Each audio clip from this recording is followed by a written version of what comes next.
今日はですね、落下の解剖学っていう映画について語っていきたいと思います。ネタバレはしますので、まだ見てないという方はくれぐれも気をつけて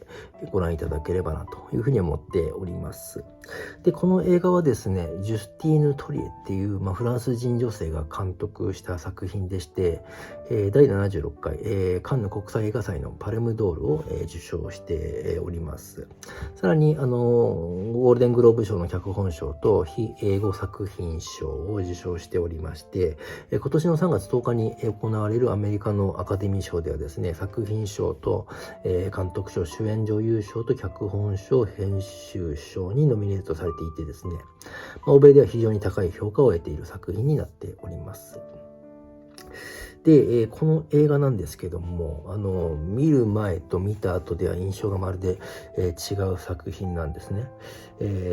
僕はこの映画の予告映像はもちろん見ていたんですけれども、その映像と作品タイトルからしてですね、完全にミステリー映画だと思っていてですね、事故なのか自殺なのか、殺人なのか、じゃあ犯人は誰なんだというのがこの映画の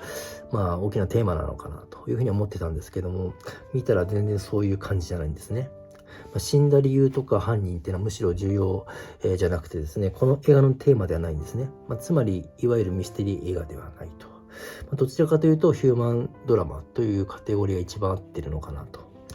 いうふうに思います。あとは法廷サスペンスの要素は強いですね。法廷シーンっていうのが全体の2、3割ぐらい出てきますのでね。そんな感じですね。で、この映画がヒューマンドラマたる、ゆえんと言いますとですね、これはいわゆる家族の物語なのかなというふうに思うからです。夫と妻の関係と、あとは親と子の関係、この家族の2つの物語がですね、法廷サスペンスの中で赤裸々に描かれていくというわけです。まずはその夫サミュエルと妻サンドラの関係なんですけども、これはすごいリアルでですね、自分に置き換えて考えたんですけども、それは険悪になるなというぐらいですね、この2人の関係というのは再起不能なくらいにもつれにもつれてというふうに感じました。妻がベストセラー作家でですね、夫は教師を続けながらですね、日の目を見ない、小説を、書き続けていると。その夫婦格差がまず、難しいところですね。男のプライドがズタボロになっているからと、いうことです。で、もう一つ2人の心を引き裂く、要素がですね、ダニエルという、息子の存在なんです。ダニエルが4歳の時にですね、交通事故で、視覚障害を抱えてしまうんですけども、その原因がですね、夫が保育園の迎えを、ベビーシッターに任せたからというものでして、妻はその事故によってですね、夫に対して強い不信感を抱き続けますし、夫本人もですね、自責の念に駆られてですね、精神科に通うようになってですね、抗うつ剤を服用するようになると。で、この事故によってですね、家族はロンドンからですね、夫の母国であるフランスの片田舎に引っ越してですね、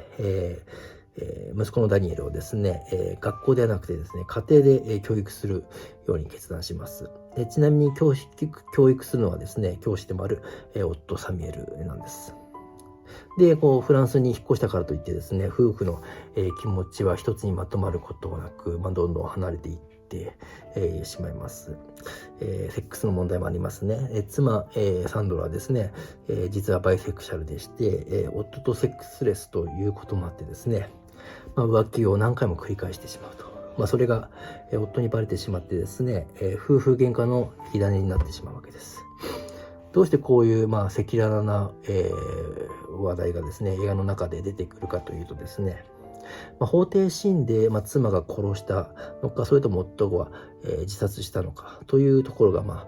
大きな争点なので、夫婦関係がですね、どれだけ、険悪なのかっていうのを、あぶり出されていくわけですね。被告人の妻サンドラを追い詰めていく、検事のこの、攻防戦もこの映画の見どころの一つかなと思います。とにかく、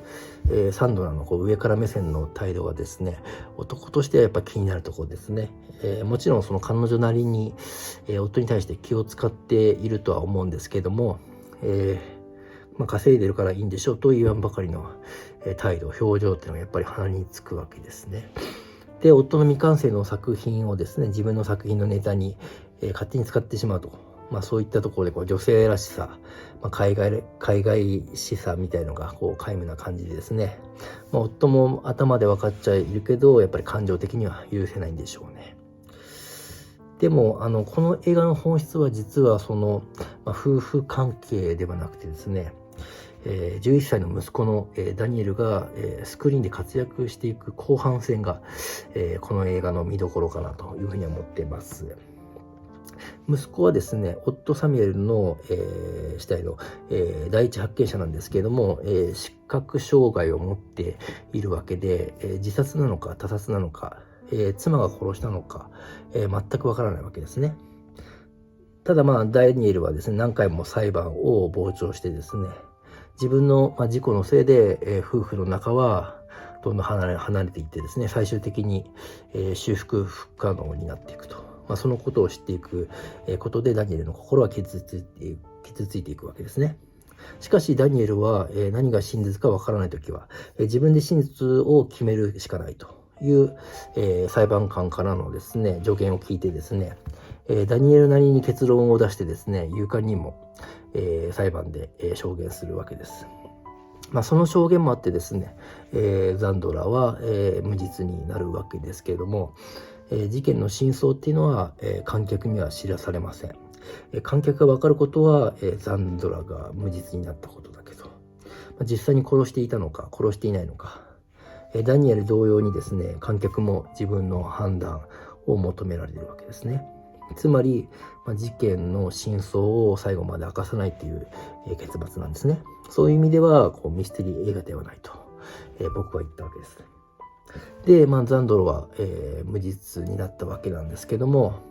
無実が晴れて楽しいとかほっとするっていうわけでもなくてですね、夫を失った、ことで、家族生活が始まることへの、寂しさ、悲しさがですね、心の中で渦巻きながら、ザンドラは不安な気持ちでいっぱいなわけです。ザンドラが夫を殺したことはないにせよ、夫を自死へと追い込んでしまったことへの深い後悔とか。だけど夫の分も、ダニエルを支えていかなきゃいけないと。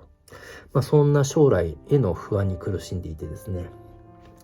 で、息子のダニエルもですね、父親を死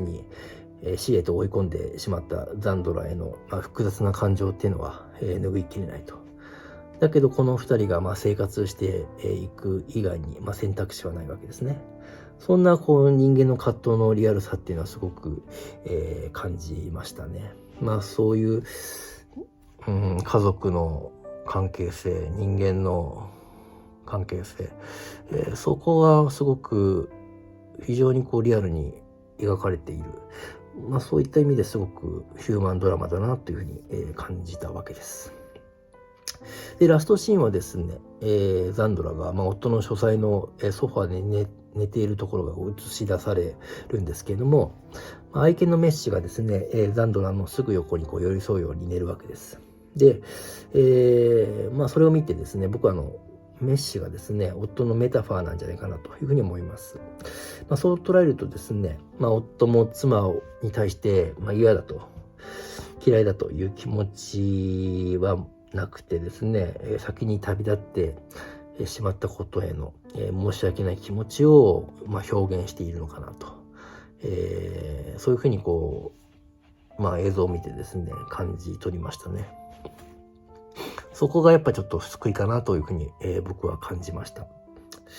ちなみにその愛犬メッシの演技はですね、CG なんじゃないかなと思えるくらい、素晴らしかったので、そこも必見かなと